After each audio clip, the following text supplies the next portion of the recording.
Today's show is going to be a little bit unique for us because we actually fished yesterday as well. And if you're a fan of Fishful Thinker, first of all, thank you. But second of all, you know we almost never do that, but we're all about education. And let's be honest, yesterday was not the easiest show in the world for us to get filmed. They were not the easiest fish to get. It took all day. All day to catch smaller than average fish for this lake. I would say, yeah. Yeah, and so it was a bit of a struggle. So today's show is going to be a little bit more unique because we're going to talk through what lessons we learned yesterday and how they applied to today's fishing and why today went a whole bunch better. One of the best catches yesterday, we watched the fish eat a dragonfly. It's pretty fun. He blew up and ate a dragonfly. Actually, I think camera guy spotted it off the top of my head. I think camera guy spotted it. You turned around and made a Hail Mary back into ridiculousness for a bait with 2 trebles on it. Landed perfect. Boosh, gets just destroyed. I mean, that one fish was worth it, dude. I'll go fish all day for another one like that again. That's right. A true fisherman, one fish like that will stick with you for a long time, and that was a key critical catch. That also, by the way, is the difference between a pro level guy like him and Joe average guy is A, the ability to recognize and grab your bait fast enough and throw it, B, to make that throw and then get all the way back there and get the blow up across all those stick ups. Oh, get that camera going. Where is he? Ready? Did you just throw a Chapo back there? Oh yeah. You're a heathen. You got to throw to where that fish hits, right? Oh, man! That was awesome, dude. That was awesome. That is, come on in here, dude. That was the blow up of the day right there, wasn't it? That's how you do it, people. That was awesome. That's a fantastic catch, bud.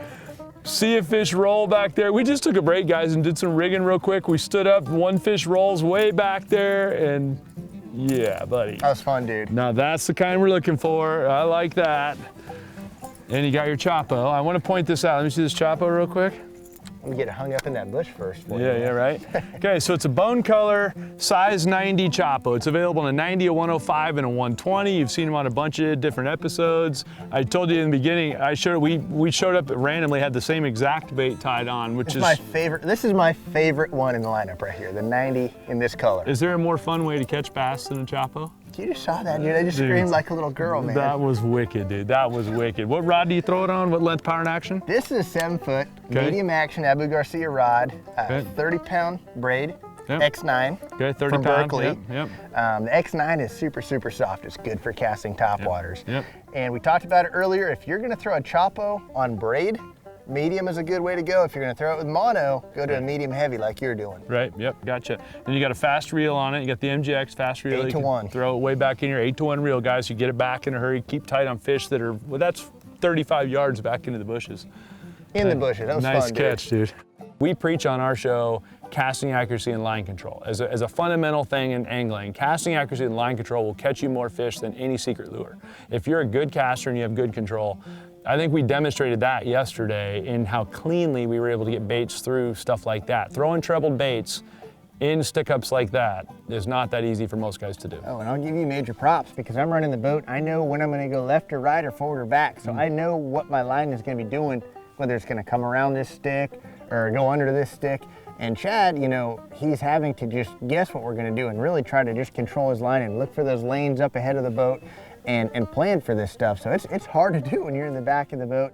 If I was coming back to do that same thing again, there'd be a jerkbait in the boat, and it would be a shallow cutter 90 in chrome, based on the conditions we saw yesterday. A chrome shallow cutter 90 with the blue over chrome would have got bit, in my opinion, yesterday. I would have had the rod, reel, line, and bait for that. I would have had braid for the topwater rod as well, but I gotta say that 6'10" medium heavy Fantasista is a pretty good rod for lobbing that topwater around in those in that accuracy stuff. So that's a good thing as well.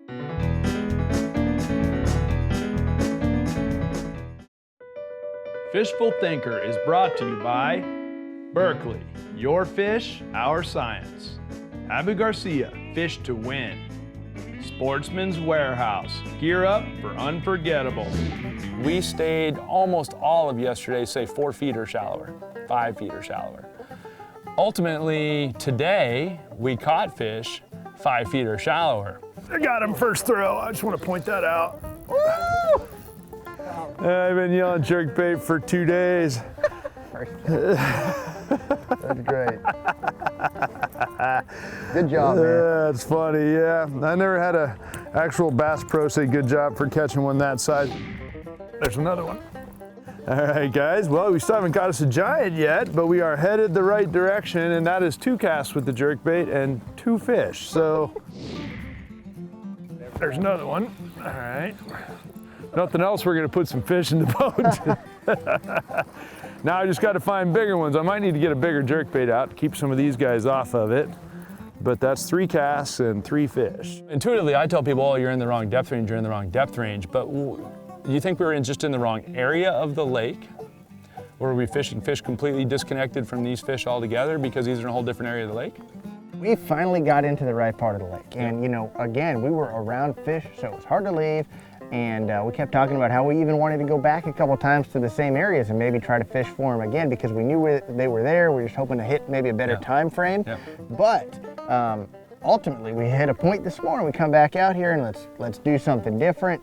And it's not going well. And it's like, you know, you just hit a certain point when you're on a good sized lake, if the fish are not in the right activity level, if they're not in the right mood for you to catch them and you're really struggling, sometimes the best thing you do is pick up the trolling motor and go 10 miles in either direction. Wholesale change. You know, you're gonna have different water clarity, you're gonna have different water temperature. Maybe different pH. Absolutely, there's a million things, yeah, especially on big lakes, you know, you have a lot of, you know, you go to one area to another, it's like a different lake, and that's what happened. We come up here to this area, and it was just bang, bang, bang, much better quality fish, good numbers. It was happened quick once we got into the right area. Got that one. That's a good one too. Good one.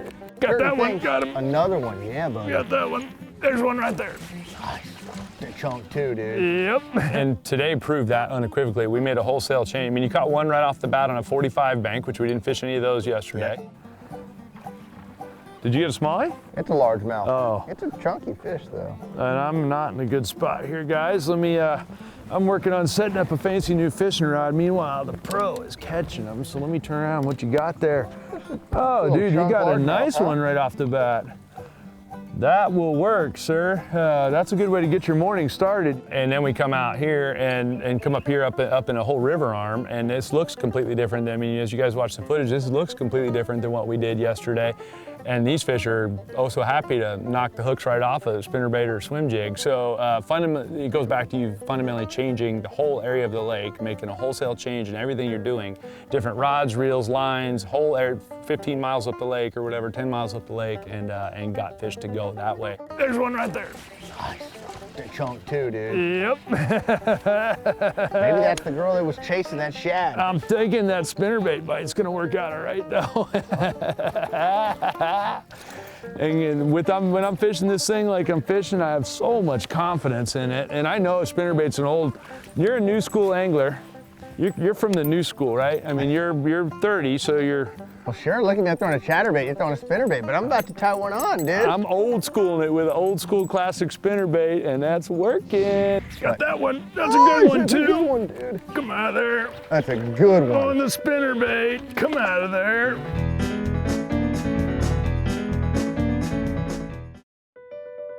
Fishful Thinker is brought to you by Lowrance. Find, navigate, dominate. Sportsman's Warehouse. Gear up for unforgettable.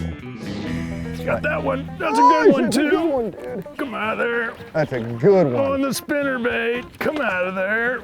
He got me in there, but I got him on the big braid. I got him on the big braid, so. Let's get in there. All right, I'm gonna hold him right there. I'll just hold him right there. I'm just gonna hold him right there. That's a good one.